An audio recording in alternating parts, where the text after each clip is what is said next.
Hello दोस्तों, आप आ गए हैं असम कंपैरिजन का एक और नए वीडियो में। ये असम कंपैरिजन का 5वां वीडियो है और इस वीडियो में हम कंपैरिजन करने जा रहे हैं दो मेटल्स के बीच में, जो है मरकरी और सोडियम। तो अगर आप इस चैनल पर नए हैं और आपने इस चैनल को अब तक सब्सक्राइब नहीं किया है तो सब्सक्राइब कर दीजिए, क्योंकि ऐसे ही हम कंपैरिजन रिलेटेड थिंग्स आपके लिए लाते रहते हैं और इसका नोटिफिकेशन आपको मिलता रहे, तो इसलिए आप हमारे चैनल को सब्सक्राइब कर दीजिए।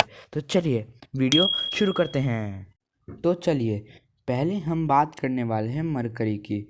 जब आप लोगों को बुखार हुआ होगा तो आप लोग डॉक्टर के पास तो ज़रूर गए होंगे और डॉक्टर ने आपके मुंह में थर्मामीटर डाल के आपका टेम्परेचर तो ज़रूर चेक किया होगा। तो उसी थर्मामीटर के अंदर हमारी मरकरी प्रेजेंट होती है।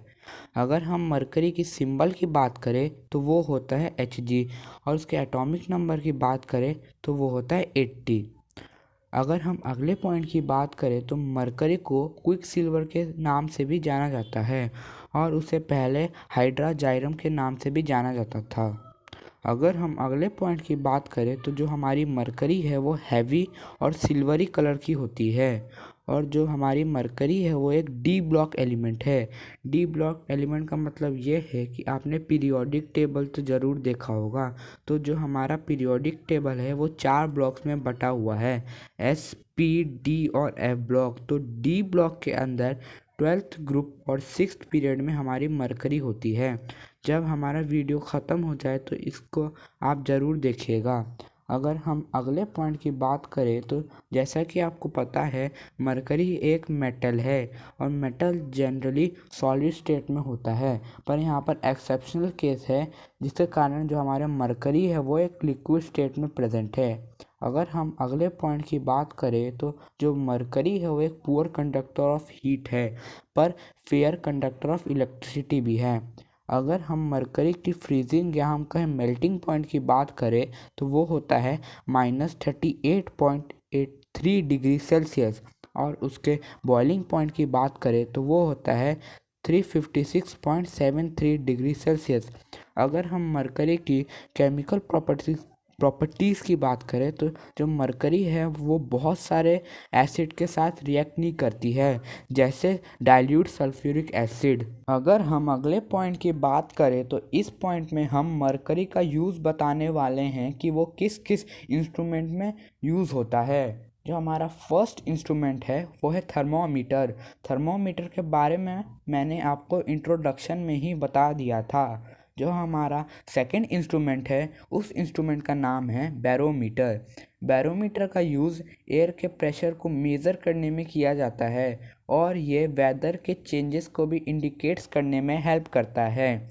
जो हमारा अगला इंस्ट्रूमेंट है उस इंस्ट्रूमेंट का नाम है स्फिग्मोमेनोमीटर। स्फिग्मोमेनोमीटर का यूज़ ब्लड प्रेशर को मेज़र करने में किया जाता है। इस इंस्ट्रूमेंट को आपने देखा होगा। और भी बहुत सारे इंस्ट्रूमेंट हैं जिसमें मरकरी यूज़ होती हैं। अगर हम अगले पॉइंट की बात करें तो जो अगला पॉइंट है वो ये है कि जो हमारा अर्थ का स्ट्रक्चर है वो 3 पार्ट्स में डिवाइड है, क्रस्ट, मेंटल और कोर। और कोर भी हमारा 2 पार्ट्स में डिवाइड है, इनर कोर और आउटर कोर। जो हमारे सारे एलिमेंट्स हैं वो हमें अर्थ क्रस्ट से अवेलेबल होते हैं, और जो वहाँ पर मरकरी का एग्जिस्टेंस है अर्थ क्रस्ट में वो एक्सट्रीमली रेयर है। अगर हम अगले पॉइंट की बात करें तो जो मरकरी का ओर है उस ओर का नाम है सिनाबार ओर, जिससे हम मरकरी को एक्सट्रैक्ट करते हैं। इस पॉइंट में हम मरकरी का एक्सट्रैक्शन प्रोसेस बताने वाले हैं कि कैसे हमें सिनेबार ओर से मरकरी मिलती है। फर्स्ट ऑफ ऑल आपको पता ही है कि मरकरी हम सिनेबार ओर से एक्सट्रैक्ट करते हैं, और सिनेबार ओर को हम मरकरी सल्फाइड भी कह सकते हैं। तो जो फर्स्ट पॉइंट है वो ये है कि जो हम सिनेबार ओर अर्थ क्रस्ट से लाते हैं उससे हम अनवांटेड डर्ट सेपरेट करते हैं। इस प्रोसेस को हम कंसंट्रेशन ऑफ ओर कहते हैं। जो सेकंड पॉइंट है वो ये है कि जो साफ़ किया हुआ सल्फाइड ओर है उसको हम ऑक्सीजन के प्रेजेंस में हीट करते हैं, जिससे हमें मरकरी ऑक्साइड और सल्फर डाइऑक्साइड मिलता है। जो अगला पॉइंट है वो ये है कि जो हमें मरकरी ऑक्साइड मिला है उसे फर्दर हीट करते हैं, जिससे हमें मरकरी मिलती है। पर ये मरकरी अभी भी इम्प्योर है, इसमें केमिकल इम्प्योरिटीज़ है। उसको हटाने के लिए हम इलेक्ट्रोलाइट रिफाइनिंग प्रोसेस का यूज़ करते हैं, जिससे हमें फाइनली प्योर मरकरी मिलती है। जो अगला पॉइंट है वो ये है कि जो मरकरी और उसके बहुत सारे कंपाउंड होते हैं वो बहुत ही टॉक्सिक होते हैं, इसीलिए हमें उसे बहुत केयरफुली हैंडल करना चाहिए। दूसरी ओर हम बात करने वाले हैं सोडियम की। अगर हम सोडियम के सिंबल की बात करें तो वो है Na और उसका एटॉमिक नंबर 11 है। जो अगला पॉइंट है वो ये है कि जो सोडियम है वो बहुत ही सॉफ्ट मेटल है, सिल्वरी वाइट कलर का है और हाईली रिएक्टिव मेटल है। जो अगला पॉइंट है वो ये है कि जो सोडियम मेटल है वो इतना सॉफ्ट है कि हम उसे इजीली नाइफ़ की मदद से कट कर सकते हैं। जो अगला पॉइंट है वो ये है, sodium is good conductor of heat and electricity. जो अगला पॉइंट है वो ये है कि जो सोडियम का फ्रीजिंग पॉइंट है, या हम कहें मेल्टिंग पॉइंट, वो है 98 डिग्री सेल्सियस और जो सोडियम का बॉइलिंग पॉइंट है वो है 883 डिग्री सेल्सियस। अगर हम अगले पॉइंट की बात करें तो सोडियम को हमें हमेशा केरोसिन ऑयल में डिप करके रखना पड़ता है, क्योंकि जब सोडियम ऑक्सीजन या मॉइस्चर के कांटेक्ट में आता है तो वो विगोरसली रिएक्शन करने लगता है और जिसके कारण हीट प्रोड्यूस होती है। जो अगला पॉइंट है वो ये है कि जो सोडियम के वेरियस कंपाउंड है वो इंडस्ट्रीज़ में ग्लास, पेपर और सोप के मैन्युफैक्चरिंग में यूज़ करते हैं। अगर हम 2 इम्पॉर्टेंट सोडियम कंपाउंड की बात करें तो जो पहला इम्पॉर्टेंट सोडियम कंपाउंड है वो है टेबल सॉल्ट, या हम कहें खाने वाला नमक। उसका केमिकल फार्मूला है NaCl।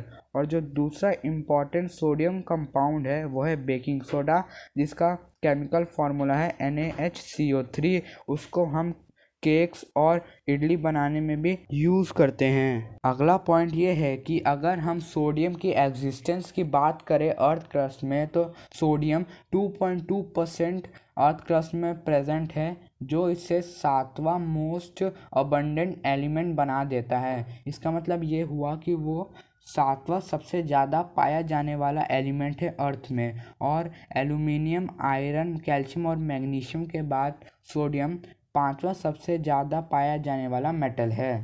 अगर हम अगले पॉइंट की बात करें तो सोडियम हम रॉक सॉल्ट से एक्सट्रैक्ट करते हैं, और भी बहुत सारे ओर्स है सोडियम के जिससे हम सोडियम को एक्सट्रैक्ट करते हैं। उनमें से एक और है वो है बोरेक्स।